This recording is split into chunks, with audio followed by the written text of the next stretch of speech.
நீங்கள் பார்த்து கொண்டிருப்பது உங்கள் ஜாஷுவா டிவி. சகல ஜனங்களுக்கும் நற்செய்தி.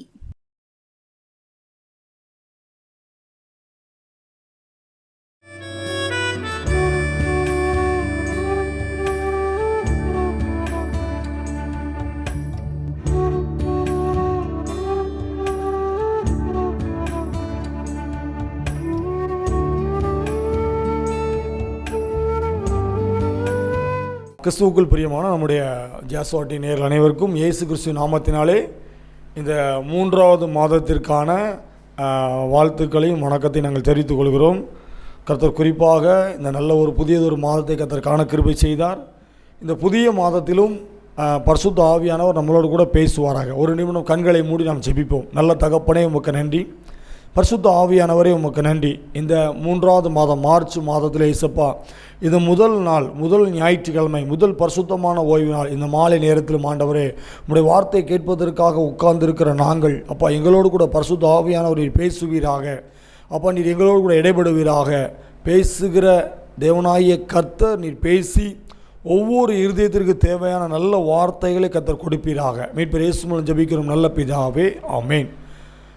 குறிப்பாக 2026ஆம் ஆண்டு 2 மாதங்கள் தேவனாய் கர்த்தர் நம்மளை சுகபத்திரமாய் பாதுகாத்தார், தேவைகளை சந்தித்தார், நம்மளோடு கூட இருந்தார். நாம் செய்கின்ற ஒவ்வொரு வேலைகள் நமக்கு ஆசீர்வதித்து கொடுத்தார். இயேசப்பாக நாம் நன்றி சொல்வோம். குறிப்பாக இந்த 3வது மாதத்திற்குள்ளும் நம்மளை குடும்பமாக அழைத்து கொண்டு வந்திருக்கிறார். இந்த 3வது மாதம் எல்லாருக்குமே அநேகமாக தெரியும். நமக்கு இது லெந்து நாட்கள். நம்ம கிறிஸ்தவ அமைப்பில் அந்த 40 நாட்கள் மிகவும் ஒரு முக்கியமாய் கருதப்படுகிற ஒரு நாட்கள். வேதம் வாசித்து ஜெபித்து தேவனுடைய பாடுகளை நினைத்து அவர் நமக்காக சொல்லப்பட்ட வார்த்தைகளை நினைத்து தேவனோடு கூட நெருக்கப்படுகிற, தேவனோடு கூட இன்னும் ஐக்கியப்படுகிற நல்ல ஒரு இந்த நாட்களுக்குள்ளாய் நாம் கடந்து வந்திருக்கிறோம். குறிப்பாக இந்த முதல் நாளிலும் முதல் நாள் இந்த முதல் வாரம், இந்த வாரத்திலும் செய்தியை கேட்க கர்த்தர் கிருபை செய்திருக்கிறார். சரி, ஒரு நிமிஷம் நம்முடைய செய்திகளை தொடர்ந்து கேட்போம். கர்த்தர் நம்மளோடு கூட பேசுவார். இதில் 2 நாட்களில் நாம் அதிகமாய் தியானிக்கிற ஒரு காரியம், நிறைய பண்டிகை நம்ம கொண்டாடுவோம். சோஸ்திர பண்டிகை கொண்டாடுவோம், உபவாச கூட்டத்தை கொண்டாடுவோம், அப்படின்னு நம்ம சொல்லிக்கிட்டே இருக்கலாம். நிறைய நம்முடைய ஆலயங்களிலும் நம்முடைய சபைகளிலும் நிறைய விதமான கொண்டாட்டங்கள், கூடுகைகள் நடக்கும். ஆனாலும் குறிப்பாக இந்த லெந்து நாட்களில் சபையை கூட்டுங்கள், சிறியவர்களையும் பெரியவர்களையும் கூட்டுங்கள் என்று சொல்லி நிறைய நல்ல ஒரு கன்வென்ஷன் கூட்டங்கள், தெருப்பிரசங்கங்கள், இன்னும் சொல்ல போனால் நிறைய தேவனுடைய வார்த்தைகள், வேதத்தை குறித்து, வசனத்தை குறித்து, பிரசங்கத்தை குறித்து, ஜெபத்தை குறித்து என்று சொல்லி தேவன் நமக்காக வைத்திருக்கிற நன்மைகளை குறித்து இந்த லெந்து நாட்களில் நம்மளோடு கூட நம்முடைய ஆலயத்திலோ நம்முடைய சபையிலையோ நமக்கு நிறைய சொல்லித்தருவார். ஏனென்று சொன்னால் அவர் நமக்கு எத்தனை பாடுகள் பட்டார், எவ்வளோ பிரயாசப்பட்டார், எவ்வளோ நமக்காக துக்கங்களை ஏற்றுக்கொண்டார், நாம் நன்றாக வாழ வேண்டும் என்று சொல்லி அவர் எவ்வளவு பிரயாசப்பட்டார் என்பதை நாம் அறிந்து கொள்ள வேண்டும், புரிந்து கொள்ள வேண்டும் என்று சொல்லி இந்த லெந்து நாட்களில் சிறப்பான கன்வென்ஷன்கள், சிறப்பான தெருப்பிரசங்கள் என்று சொல்லி இந்த 40 நாட்களும் வருகிற ஒவ்வொரு சனி ஞாயிற்றுக்கிழமை பார்த்தீங்கன்னா சிறப்பான கூட்டங்கள் ஆலயங்களில், சபைகளில் நடப்பது உண்டு. சரி, அப்புறம் இன்றைக்கு நம்முடைய ஜாஸ்வா டிவிலையும் இந்த நிகழ்ச்சிகள் தொடர்ந்து நடைபெற்று கொண்டு இருக்கிறது. ஒவ்வொரு நாளும் ஒவ்வொரு ஊழியர்கள் சிலுவை குறித்த தானங்கள், அவர் செய்த பாடுகள், கஷ்டங்கள் எல்லாவற்றையும் குறித்து பேசி கொண்டிருக்கிறார். நீங்கள் பார்த்துருக்கலாம். சரி, இன்றைக்கும் இயேசுவானவர் இந்த உலகத்தில் வாழ்ந்த நாட்களில் அவர் நமக்கு கற்றுக் கொடுத்த பாடங்கள் என்ன, அவர் எதையெல்லாம் பின்பற்றினாரோ அதை நாம் பின்பற்ற வேண்டும் என்று சொல்லி கர்த்தர் விரும்புகிறார். செய்தியை கொஞ்சம் ஆழமாக கவனிப்போம். ஒரு 10 நிமிஷம் தான். இயேசுவானவர் இந்த உலகத்தில் நம்ம என்னெல்லாம் செய்யணும், என்ன செய்யக்கூடாது, எப்படி இருக்கணும், எப்படி இருக்க வேண்டும் என்று சொல்லி நிறைய அறிவுரைகளை அவர் நமக்கு சொல்லிக் கொடுத்துருக்கிறார். மத்தேயு, மார்க், லூக்கா, யோவான், அப்போஸ்தலர், இந்த நிருபங்களை நாம் வாசிக்கும் பொழுது தேவன் நமக்கு கற்றுக் கொடுத்த பாடங்கள், சொன்ன காரியங்கள், அநேக காரியங்களை கர்த்தர் நமக்கு எழுதி கொடுத்திருக்கிறார். அதிலிருந்து இந்த லெந்து நாட்களில் இந்த மாதத்தின் முதல் நாள், முதல் ஞாயிற்றுக்கிழமை மாலை நேரத்தில் தேவனுடைய வசனத்தின் மூலம் ஒரு சில வார்த்தைகளை நாம் கேட்போம். சரியா? சரி. இயேசுவானவர் அநேக காரியங்களை குறித்து இந்த உலகத்தில் வாழ்ந்த நாட்களில் அவர் மக்களோடு கூட, ஜனங்களோடு கூட, சீஷர்களோடு கூட, தம்மோடு கூட நடந்து வந்த ஜனங்களோடு கூட கர்த்தர் பேசினார். சரி, இயேசுவானவர் முதலில் ஜனங்களோடு அவர் பேசின முதல் காரியம் வசனத்தை குறித்து அவர் பேசினார். வேத வாக்கியங்கள் தன்னை குறித்து என்ன சொல்லி இருந்தது, ஏசாயா தீர்க்கதரிசியின் காலத்தில் என்ன வேத வசனங்கள் சொல்லியிருந்தது, அந்த தீர்க்க தரிசன வார்த்தைகள் இப்பொழுது நிறைவேறினதை குறித்து அநேக காரியங்களில் வசனத்தை குறித்து தெளிவாக பேசினார். லூக்கா 4ஆம் அதிகாரம் 18வது வசனத்திலிருந்து 21வது வசனம் முடிவு வரைக்கும் நீங்கள் பார்த்தீங்கன்னா 19வது வசனம் சொல்லுது, கர்த்தருடைய அனுக்கிரக வருஷத்தை பிரசங்கிக்கப்படுத்தவும் என்னை அனுப்பினார் என்று எழுதியிருக்கிற இடத்தை அவர் கண்டு வாசித்து புஸ்தகத்தை சுருட்டி பணிவிடை காரணத்தில் கொடுத்து உட்கார்ந்தார். தேவனாகிய கர்த்தர் தன்னை குறித்து எழுதி வைத்திருந்த தீர்க்கதரிசி எழுதி வைத்திருந்த சுருள் புஸ்தகம், அந்த புஸ்தகத்தில் எழுதப்பட்டிருந்த வசனங்களை குறித்து அவர் பேசினார். லூக்கா 4ஆம் அதிகாரம் 32, 34, 35, 36 இந்த வசனத்தை நீங்கள் பார்த்தீங்கன்னா, ஜெப ஆலயத்தில் அசுத்தாய் பிடித்திருந்த ஒரு மனுஷன் இருந்தான். நசரனாகிய இயேசுவே, உமக்கும் எனக்கும் என்ன, இன்னும் காலம் நிறைவேறுவதற்குள் நீங்கள் ஏன் வந்தீங்க அப்படின்னு சொல்லி ஒரு மனிதன் பேசுகிறான். அந்த மனிதன் பேசும் பொழுது இயேசுவானவர் 35வது வசனத்தை சொல்கிறாரு, நீ பேசாமல் இவனை விட்டு புறப்பட்டு போ என்று அதனை அதட்டினார். அப்பொழுது பிசாசு அவனை ஜனங்களின் நடுவே விழத்தள்ளி அவனுக்கு ஒரு சேதமும் செய்யாமல் அவனை விட்டு போயிற்று. இது எதுக்கு சொல்ல வர அப்படின்னா, 36வது வசனத்தில் சொல்லுது, எல்லாரும் ஆச்சரியப்பட்டு இது என்ன வார்த்தையோ, அதிகாரத்தோடும் வல்லமையோடும் அசுத்த ஆவிகளும் கட்டளையிடுகிறார், அவைகள் புறப்பட்டு போகிறது என்று ஒருவோடு ஒருவர் பேசிக்கொண்டார்கள். இயேசுவானவர் தன்னை குறித்து வைத்து எழுதி வைத்திருந்த தீர்க்க தரிசன வசனங்களை அவர் நிறைவேற்றினார். தன்னை குறித்து சொன்ன வசனங்களை அவர் நிறைவேற்றினார். எப்படி? இந்த உலகத்தில் அவர் பிறந்து வளர்ந்து தேவனுடைய வசனங்களை சொல்லத்தக்கதாய் இயேசுவானவர் அந்த வசனங்களை நிறைவேறத்தக்கதாய் அவர்களோடு கூட பேசினார். இன்றைக்கும் வேத வசனத்தின் மூலமாய் நம்மோடு கூட அவர் பேசி கொண்டிருக்கிறார். அன்றைக்கு பேசின தேவன் இன்றைக்கும் நம்மளோடு கூட இந்த பரிசுத்த வேதாகமத்தில் உள்ள வசனத்தின் மூலமாய் கண்ணும் கருத்துமாய் அவர் நம்மளோடு கூட பேசி கொண்டிருக்கிறார். லூக்கா 4ஆம் அதிகாரத்தில் இதை நீங்கள் நல்லா வாசித்து பார்த்தீங்கன்னா உங்களுக்கு நல்லா புரியும். இயேசுவானவர் என்ன வசனத்தை குறித்து பேசினார், இயேசுவானவர் என்ன வசனம் தனக்கு முன்பதாக தீர்க்கதரிசனத்தில் உரைக்கப்பட்டது என்று சொல்லி நீங்கள் இந்த அதிகாரத்தை நீங்கள் ஃபுல்லாக வாசித்து பார்க்கும் பொழுது தான் நான் கரெக்டாக அந்த வார்த்தையை மட்டும் சொல்லியிருக்கேன். சரியா? அப்போது இயேசுவானவர் இந்த உலகத்தில் வாழ்ந்த நாட்களில் வசனத்தை குறித்து, வசனத்தில் உள்ள வல்லமையை குறித்து, வசனத்தில் காணப்படுகிற மகத்துவத்தை குறித்து, அந்த வசனம் நிறைவேறிற்று என்று சொல்லி அந்த வசனத்தை குறித்து கர்த்தர் தெளிவாக அவர் வாழ்ந்த நாட்களில் ஜனங்களோடு கூட பேசினார். 2வது, இயேசுவானவர் இந்த உலகத்தில் இருக்கும் பொழுது, அவர் அந்த ஊழியத்திற்குள் வரும் பொழுது ஒரு சில மனிதர்களை அழைக்கிறார். நீ என்னோடு கூட ஊழியத்திற்கு வா, நீ என்னோடு கூட ஊழியத்திற்கு வா என்று சொல்லி ஒரு சில மனிதர்களை என் தேவனாய கர்த்தர் அழைக்கிறார். லூக்கா 5ஆம் அதிகாரம் 10வது வசனம் 11வது வசனம். இதில் சீமோன் பேதுரு என்கிற ஒரு மனிதன் இருக்கிறான். அவன் மீன்களை பிடிக்கிற ஒரு மனிதனாக இருக்கிறான். அநேக நேரம் அவன் வலைகளை போட்டு மீன் கிடைக்கல.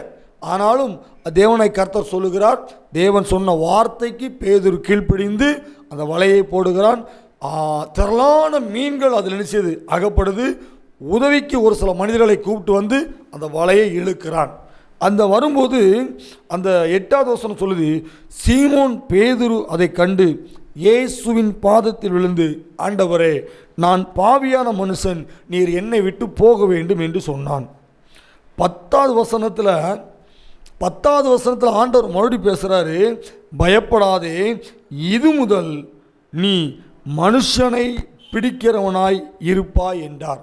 முதல்ல பேதுருவை என் தேவனாய் கர்த்தர் ஊழியம் செய்வதற்கு அழைக்கிறார். இயேசுவானவர் வாழ்ந்த நாட்களில் அவர் சொல்கிற 2வது வார்த்தை, ஒரு சில மனிதர்களை அவர் ஊழியத்திற்கென்று சொல்லி தன் பக்கம் கூப்பிடுகிறார். நீ ஊழியம் செய்ய வேண்டும், தேவனுடைய ராஜ்யத்தை குறித்து, தேவனுடைய மகத்துவத்தை குறித்து, தேவனுடைய காரியங்களை குறித்து நீ பேச வேண்டும் என்று சொல்லி அவர் ஊழியத்திற்கு இன்றைக்கும் நம்மளை தேர்ந்தெடுத்து கொண்டிருக்கிறார். இன்றைக்கும் நாம் ஊழியம் செய்ய வேண்டும் என்று சொல்லி அவர் ஆசைப்பட்டு கொண்டிருக்கிறார். அது மாத்திரமல்ல, லூக்கா 6ஆம் அதிகாரம் 14வது வசனம், 15வது வசனம், 16வது வசனம், அவர் ஒவ்வொரு சீஷர்களாய் அவர் சேர்க்கிறார். தனக்கு தன்னோடு கூட இருந்து ஊழியம் செய்வதற்கு, தேவனுடைய ராஜ்யத்தை குறித்து பேசுவதற்காக அவர் ஊழியர்களை, சீஷர்களை அவர் சேர்த்து கொண்டிருக்கிறார். பேதுரு எனப்பட்டு பேரிட்ட சீமோன், அவன் சகோதரனாகிய அந்திரோயா, யாக்கோபு, யோவான், பிலிப்பு, பர்தோமெலேயு, மத்தேயு, தோமா, அல்பேதின் குமாரனாகிய யாக்கோபு, சொலோஸ்தனப்பட்ட சீமோன், யாக்கோபின் சகோதரனாகிய யூதா, துரோகியான யூதோஸ்காரித்து, கிட்டத்தட்ட 12 சீஷர்களை அவர் தனக்காக தேர்ந்தெடுத்து கொண்டார். அதாவது என்ன சொல்ல வாரனா, இயேசுவானவர் இந்த உலகத்தில் வாழ்ந்த நாட்களில் ஊழியம் நீங்கள் செய்ய வேண்டும். அறுப்பு மிகுதி, அதாவது விளைஞ்சு நிறைய இருக்குது, ஆனால் அறுவடை செய்வதற்கு ஆட்கள் இல்லை. அப்போ ஆத்துமாக்கள் நிறைய பெருகி இருக்கிறாங்க. அந்த ஆத்துமாக்களுக்கு தேவனுடைய ராஜ்யத்தை சொல்லுவதற்கு ஆட்கள் இல்லை என்று என் தேவனாகிய கர்த்தர் சொல்லுகிறார். இன்னும் லூக்கா 7ஆம் அதிகாரத்தில் 22வது வசனத்தை நம்ம பார்த்தோம்னா, லூக்கா 7ஆம் அதிகாரம் 22வது வசனம், இயேசு அவர்களுக்கு பிரயோஜனமாக நீங்கள் போய் கண்டவைகளையும் கேட்டவைகளையும் யோவானுக்கு அறிவியுங்கள். குருடர் பார்வையடைகிறார்கள், சப்பானிகள் நடக்கிறார்கள், குஷ்டரோகிகள் சுத்தமாகிறார்கள், செவிடர்கள் கேட்கிறார்கள், மரித்தோர் எழுந்திருக்கிறார்கள், தரித்திரருக்கு சுவிசேஷம் பிரசங்கிக்கப்படுகிறது. தரித்திரருக்கு, மனிதர்களால் கைவிடப்பட்ட மனிதர்களுக்கு, ஐயோ தன்னுடைய வாழ்க்கையில் எந்த நிம்மதி இருக்கும், என் வாழ்க்கையில் நிம்மதி இல்லை என்று சொல்லி தரித்திரல் போகிற, வறுமைக்குள் இருக்கிற, கஷ்டப்பட்டு இருக்கிற ஜனங்களுக்கு தேவனுடைய வார்த்தை பிரசங்கிக்கப்படுகிறது என்று சொல்லுகிறார். இது மாத்திரமல்ல, லூக்கா 9வது அதிகாரத்தில் முதல் 2 வசனத்தை வாசித்து பார்த்தோம்னா, தேவனுடைய ராஜ்யத்தை குறித்து பிரசங்கிக்கவும் பிணியாளிகளை சொஸ்தமாக்கவும் அவர்களை அனுப்பினார். யார் அனுப்புகிறாரு? 12 சீஷர்களை. 12 சீஷர்களை அவர் என்ன நோக்கத்திற்காக உருவாக்கினார்? ஊழியம் செய்வதற்காக இயேசு கிறிஸ்து உருவாக்கினார். அந்த நோக்கத்தை செய்து அவர் தம்முடைய 12 சீஷர்களையும் வரவழைத்து சகல பிசாசுகளை துரத்தவும் வியாதிஸ்தர்களை குணமாக்கவும் அவர்களுக்கு வல்லமையும் அதிகாரத்தையும் கொடுக்கிறார்.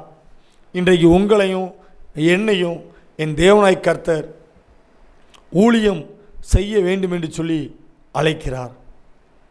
நம்ம இன்னைக்கு ஊழியம் செய்வோமா? எல்லாரும் டிவியில் பேச முடியாது, எல்லாரும் பெரிய பெரிய மேடையில் வர முடியாது, எல்லாரும் பெரிய பெரிய ஊழியம் பண்ண முடியாது. அது மாத்திரம் ஊழியம் இல்லை. உங்களுக்கு தெரிந்த ஒரு குடும்பத்துக்கு நீங்கள் பாரத்தோடு வீட்டில் உட்காந்து ஜெபித்தால் அது பெரிய ஊழியம். உங்களுக்கு தெரிந்த கஷ்டப்படுகிற குடும்பத்திற்கு நீங்கள் வீட்டில் உட்கார்ந்து உங்களால் முயன்ற அளவுக்கு நீங்கள் பாரத்தோடு ஜெபித்து, திறப்பில் நின்று ஜெபித்து அந்த ஜனத்தை ரட்சிப்பின் பாதையில் கொண்டு வருவீர்கள் என்று சொன்னால் அதுதான் பெரிய ஊழியம். இந்த இயேசுவானவர் உங்களையும் என்னையும் தேடுகிறார். எனக்காக பேச யார் இருக்கிறார்? என் ஜனம் பாவத்திற்குள்ளாய் கிடக்கிறதே, என் ஜனம் பாவத்திற்குள்ளாய் மரித்து கிடக்கிறதே, யார் பேசுவார் என்று சொல்லி பேசுகிற ஜனங்களை, திறப்பில் நிற்கிற ஜனங்களை, பாரப்படுகிற ஜனங்களை என் தேவனாய் கர்த்தர் தேடுகிறார். ஊழியம் செய்ய நம்ம ஆயத்தோமா? ஒரு கேள்வி ஏண்ட ஒருத்தர் கேட்டார் ஒரு குறிப்பிட்ட நாட்களுக்கு முன்பதாக. ஏன் உனக்கு தான் நல்ல ஒரு வேலை ஆண்டவர் தந்திருக்கார்ல, அந்த வேலையை பார்த்துட்டு சத்தனாக போக வேண்டியது தானே, எதுக்கு ஊழியம் ஊழியம் ஊழியம் நீ ஓடுது அப்படின்னு ஆண்டவர் ஒருத்தர் கேட்டார். அப்போ நான் சொன்னேன், எனக்கு என்னன்னு தெரியல, எனக்கு வேலை, நான் பார்க்குற வேலை கூட எனக்கு அவ்வளோ பெருசாக தெரியல, ஆனால் எனக்கு ஊழியம் செய்ய வேண்டும் என்கிற ஆசை என் மனசுக்குள்ள அப்படி எரிஞ்சுக்கிட்டே இருக்குது, அந்த ஆசை அப்படி வந்துக்கிட்டே இருக்குது அப்படின்னு. எங்களுக்கெல்லாம் வரமாட்டேங்கி அப்படின்னாரு. அப்போ எனக்கு அது சரியான பதில் சொல்ல தெரியல. ஆனால் நானும் ஒரு சில நேரம் யோசித்து பார்த்தேன், என்ன ஆண்டவரே, இந்த உலகத்தில் எத்தனையோ கோடி ஜனங்கள் இருக்கிறாங்க, ஏன் எங்கள் ஊர்லேயும் எத்தனையோ மனிதர்கள் இருக்கிறாங்க, ஆனாலும் என்னை நீ தெரிந்தெடுத்து வைத்தீரே, என்னை நீ எதற்காக தெரிந்து கொண்டீர்? எத்தனை முறை ஆபத்துகள் வந்துச்சு, எத்தனை முறை விபத்துகள் வந்துச்சு, எவ்வளவு பாவத்திற்குள் இருந்த மனிதன் என்னை நீ ஊழியம் செய்ய வேண்டும் என்று சொல்லி என்னை வேறுபடுத்தின தேவன், என்னை பாதுகாத்த தேவன் இன்றைக்கும் ஊழியம் செய்ய வைத்து கொண்டிருக்கிறார். ஒரு நாட்கள் வரும் பொழுது இன்னும் அவருக்கென்று சொல்லி முழு நேர ஊழியக்காரனாய் மாற்றும்படி கர்த்தர் என்னை நடத்துவார். ஊழியம் செய்வதற்கு உங்களையும் அவர் அழைக்கிறார். ஒரே ஒரு வார்த்தை தான், ஒரே ஒரு காரியம்தான். ஊழியம் என்பது எல்லாராலும் பண்ண முடியாது. ஆளவனை போல அழைக்கப்பட்டால் ஒழிய ஊழியம் என்பது சாதாரணமான காரியம் அல்ல, மிகவும் கடினமான காரியம். ஆனாலும் அந்த ஊழியத்தை செய்வதற்கு தேவனாய் கர்த்தர் நம்மளோடு கூட இருக்கும் பொழுது அந்த ஊழியத்தில் அற்புதம் நடக்கும். அந்த ஊழியத்தில் சுகம் நடக்கும், அந்த ஊழியத்தில் விடுதலை நடக்கும். ஒரு வசனத்தை சொல்லி நம்ம முடிப்போம். லூக்கா 9வது அதிகாரத்தில் 23வது வசனம். பின்பு அவர் எல்லாரையும் நோக்கி, ஒருவன் என் பின்னே வர விரும்பினால் அவன் தன்னைத்தான் வெறுத்து தன் சிலுவையை எடுத்து அனுதினம் என்னை கொண்டு பின்பற்றி வரக்கடவன். தேவன் நமக்கு ஒரு சில கடினமான பாதைகளை வைத்திருப்பார். அதை பார்த்து பயப்பட வேண்டாம், அதை பார்த்து யோசிக்க வேண்டாம். அந்த பாதையை நாம் தெரிந்து கொண்டு கர்த்தர் என்னை ஊழியத்திற்காக வைத்திருக்கிறார், நான் கர்த்தருக்கு என்று சொல்லி ஊழியம் செய்வேன் என்று சொல்லி நாம் அவருக்குள் வரும் பொழுது நம்மளை கொண்டு வைத்திருக்கிற திட்டத்தை கர்த்தர் நிறைவேற்றுவார். ஊழியம் செய்ய வேண்டும் என்று சொல்லி அநேக மனிதர்களை என் தேவனாய் கர்த்தர் அழைத்தார். கடைசியாக நீங்கள் பார்த்தீங்கன்னா அப்போஸ்தலர் 1ஆம் அதிகாரம் 2ஆம் அதிகாரம் இந்த நீங்கள் தொடர்ந்து நீங்கள் வாசித்தீங்கன்னா 120 சீஷர்கள் கூடியிருந்த இடத்தில் மேல் வீட்டறையில் பரிசுத்த ஆவியானவரின் மகிமை இறங்கினது. அப்போ 12 சீஷர்களை அவர் முதல் உருவாக்கினார். நீங்கள் அப்போஸ்தலர் 1ஆம் அதிகாரம் 2ஆம் அதிகாரம் வாசிக்கும்போது அதில் 120 சீஷர்களை அவர் உண்டாக்கியிருந்தார். எதற்காக? ஊழியம் செய்வதற்காக. இன்றைக்கு உங்களையும் இயேசுவானவர் ஊழியம் செய்வதற்கு அவர் அழைக்கிறார். ஊழியம் செய்ய வேண்டும் என்று சொல்லி விரும்புகிறார். 3வது, ஏசப்பா அவர் வாழ்ந்த நாட்களில் அநேக காரியங்களை குறித்து பேசினார். 3வது ஒரு காரியம், விசுவாசத்தை குறித்து அவர் அதிகமாய் பேசினார். நம்ம நிறைய காரியங்கள் வேலை பார்க்கலாம், சம்பாதிக்கலாம், நிறைய இருக்கலாம். ஆனால் கர்த்தருக்குள் நம்முடைய விசுவாசம் எப்படி இருக்கிறது, நம்முடைய விசுவாச வாழ்க்கை எப்படி இருக்க வேண்டும் என்று சொல்லி விசுவாசத்தை குறித்து தம்மோடு கூட வந்த அநேக ஜனங்களுக்கு கர்த்தர் பேசினார், விசுவாசத்தை குறித்து பேசினார். லூக்கா 7ஆம் அதிகாரம் 9வது வசனம். லூக்கா 7:9வது வசனம். இயேசு இவைகளை கேட்டு அவனை குறித்து ஆச்சரியப்பட்டு திரும்பி தமக்கு பின் செல்கிற திரளான ஜனங்களை நோக்கி, இஸ்ரவேலருக்குள்ளும் நான் இப்படிப்பட்ட விசுவாசத்தை காணவில்லை உங்களுக்கு என்று சொல்லுகிறேன் என்றார்.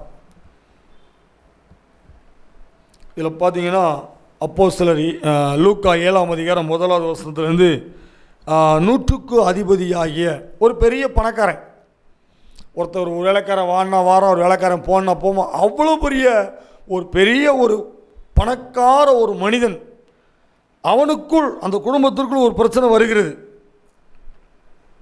வரும்பொழுது இயேசுவான ஒரு வீட்டுக்கு வந்து கை வச்சு ஜோம் பண்ணா தான் சுகம் கிடைக்கும் அப்படின்னு சொல்லலை. ஆண்டவரே நீர் ஒரு வார்த்தை சொல்லும், ஒரு வார்த்தை சொன்னால் போதும் சுகம் கிடைக்கும் அப்படின்னு சொல்லி ஆண்டவரை சொல்கிறான். அப்போ ஆண்டவர் சொல்கிறாரு, நிறைய பேர் என்னை தொடரணும்னு ஆசைப்படுறாங்க, என்னோட கிட்ட வரணும்னு ஆசைப்படுறாங்க, என்னை முண்டி அடித்து வராங்க, என் கூடவே வரணும்னு ஆசைப்படுறாங்க. ஆனால் இந்த 100க்கு அதிபதியான ஒரு மனுஷன், தன்னிடத்தில் வேலை பார்க்கிற ஒரு மனிதன் வியாதிப்பட்டு மரண அவஸ்தைக்குள் இருந்தாலும் அந்த 100க்கு அதிபதி சொல்லுகிற ஒரு வார்த்தை, நீர் ஒரு வார்த்தை மாத்திரம் சொல்லும் ஆண்டவரே, என் வேலைக்காரன் சுஸ்தமாவான். அப்போ எவ்வளோ ஒரு காரியம். அப்போ ஆண்டவர் அந்த வார்த்தையை சொல்கிறாரு, இப்படிப்பட்ட விசுவாசத்தை நான் எங்கேயும் பார்க்கலை. நீங்கள் மறுபடியும் அதை சொல்கிற வரேன். மத்தேயு, மார்க்கு, லூக்கா, யோவான், அப்போஸ்தலர், இந்த சம்பவம் நீங்கள் வாசித்து பார்த்தீங்கன்னா ஆண்டவர் எப்படி கர்த்தருக்குள் விசுவாசமாக இருந்தார், அந்த விசுவாசங்களை குறித்து அவர் எவ்வளவாய் பேசினார் என்று சொல்லி நம்ம தெளிவாக பார்க்க முடியும். லூக்கா 5ஆம் அதிகாரத்தில் 20வது வசனம் சொல்லுது, அவர்களுடைய விசுவாசத்தை கண்டு திமிர்வாதக்காரனை நோக்கி, மனுஷனே உன் பாவங்கள் உனக்கு மன்னிக்கப்பட்டது என்றார். யாருடைய விசுவாசத்தை பார்க்கிறாரு? கட்டிலில் படுத்து கிடக்கிற திமிர்வாதக்காரனுடைய விசுவாசத்தை அவர் பார்க்கல. இயேசுவானவர் கிட்ட கொண்டு போனால் இயேசுவானவர் தொட்டு சுகப்படுத்துவார் என்று சொல்லி அவனை தூக்கி கொண்டு வந்த 4 மனிதர்களின் விசுவாசத்தை கர்த்தர் பார்க்கிறார். இன்றைக்கி நம்முடைய வாழ்க்கையில் விசுவாசம் இருக்கா? இன்றைக்கு நம்முடைய வாழ்க்கையில் விசுவாசம் இருக்கிறதா? அந்த விசுவாசத்திற்குள் நாம் பலப்பட வேண்டும். அந்த விசுவாசத்திற்குள் நாம் உருவாக்கப்பட வேண்டும். அந்த விசுவாசத்திற்குள் நாம் தைரியமாய் நிற்க வேண்டும் என்று சொல்லி இந்த நாட்களில் கர்த்தர் உங்களோடு கூட விசுவாசத்தை குறித்து பேசுகிறார். விசுவாசம் உள்ள ஜெபம் பிணியாளியை ரட்சிக்கும். நாம் விசுவாச வாழ்க்கை வாழ்கிறோமா? சந்தேகமுள்ள வாழ்க்கை வாழ்கிறோமா? ஏதோ குறைவுள்ள வாழ்க்கை வாழ்கிறோமா? இல்லை. கர்த்தருக்குள் நாம் விசுவாசமாக இருக்கும் பொழுது அநேக நன்மைகளை பெற்றுக்கொள்ள முடியும். முதலாவது நம்ம என்ன பார்த்தோம்?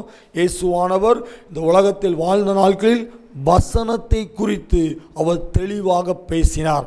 வசனம் நிறைவேறிற்று. அது வாஸ்து பார்த்தீங்கன்னா தெரியும். தீர்க்கதரிசி சொன்ன வசனம் நிறைவேறிற்று அப்படின்னு சொல்லி வசனம் இருக்கும். அப்போது தேவனாய் கர்த்தர் வசனத்தை குறித்து தெளிவாக பேசினார். ரெண்டாவது என்ன பார்த்தோம்?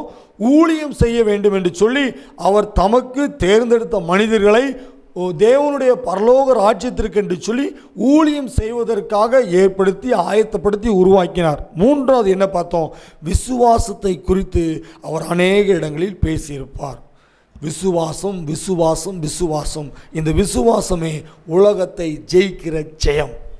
விசுவாசம் உள்ள வாழ்க்கை வாழ வேண்டும் என்று சொல்லி நம்முடைய தேவனாய் கர்த்தர் இந்த வாரத்தின் 3 காரியங்களை நமக்கு கற்றுக் கொடுக்கிறார். நாம் ஒப்பு கொடுப்போம் கர்த்தருடைய பாதத்தில். ஆண்டவரே, இந்த 3 காரியங்களுக்கு என்னை உங்களுடைய கரத்தில் ஒப்பு கொடுக்கிறோம். இந்த 2 நாட்களில் இந்த 3 காரியங்களை நீங்கள் பொறுப்பெடுத்துக் கொள்ளுங்கள். என்னுடைய வாழ்க்கையில் எங்களுக்கு இதை செய்வதற்கு எனக்கு உதவி செய்யுங்க என்று சொல்லி அவருடைய பாதத்தில் கேட்கும் பொழுது கர்த்தர் நம்மளை ஆசீர்வதிப்பார். 1 நிமிடம் கண்களை மூடி நாம் ஜெபிப்போம். நல்ல தகப்பனே, இந்த 2 நாட்களை தந்திருக்கிறதற்காக உமக்கு நன்றி. இந்த 2 நாட்களிலும் இந்த முதல் நாளிலும் பரிசுத்த ஆவியானவர் நீங்கள் தகப்பனப்பா எங்களோடு கூட பேசுகிற வார்த்தை, இயேசுவானவர் இந்த உலகத்தில் வாழ்ந்த நாட்களில் இந்த வேத வசனங்களை குறித்து அவர் அநேக இடத்தில் பேசியிருப்பார். வேத வசனங்கள் அது உண்மையாய் நிறைவேறினது என்று சொல்லி அவர் அநேக வசனங்களை குறித்து தான் அவர் பேசியிருப்பார். இந்த நல்ல நாளிலும் ஆண்டவரே, அந்த வசனங்களை குறித்து, அந்த வேத வார்த்தைகளை குறித்து நாங்கள் படிக்க, நாங்கள் வாசிக்க, நாங்கள் தியானிக்க எங்களை ஒப்பு கொடுக்கிறோம். 2வது ஆண்டவரே, ஊழியத்திற்கு ஊழியம் செய்வோம் என்று சொல்லி எங்களை முழுமையாக உங்களுடைய கரத்தில் நாங்கள் ஒப்பு கொடுக்கிறோம். நாங்கள் ஊழியம் செய்ய, என்னுடைய பிள்ளைகள் ஊழியம் செய்ய, பரலோக ராஜ்யத்திற்கென்று நாங்கள் இன்னும் ஆயத்தப்பட கர்த்தர் கிருபைகளை கொடுப்பீராக. 3வது விசுவாசம். அந்த விசுவாசம் உள்ள வாழ்க்கை வாழ்வதற்கு நீர் எங்களுக்கு பலனையும் சுகத்தையும் கர்த்தர் கொடுப்பீராக. விசுவாசத்தோடு வாழ்க்கை நாங்கள் ஆரம்பிப்பதற்கு, விசுவாசத்தோடு என்னுடைய காரியங்களை செய்வதற்கு கர்த்தர் பலனையும் கிருபையும் கர்த்தர் கொடுப்பீராக. நன்றி ஆண்டவரே, உமக்கு நன்றி. கர்த்தர் தொடர்ந்து எங்களோடு கூட பேசுங்க. மீட்பு இயேசு மூலம் ஜெபிக்கிறோம் நல்ல பிதாவே, ஆமேன். கர்த்தர் கூட இந்த 3 காரியங்களை நாம் சொல்லி ஜெபிப்போம். கர்த்தர் நம்முடைய வாழ்க்கையில் பெரிய நன்மைகளையும் கிருபைகளையும் தருவாராக. ஆமேன்.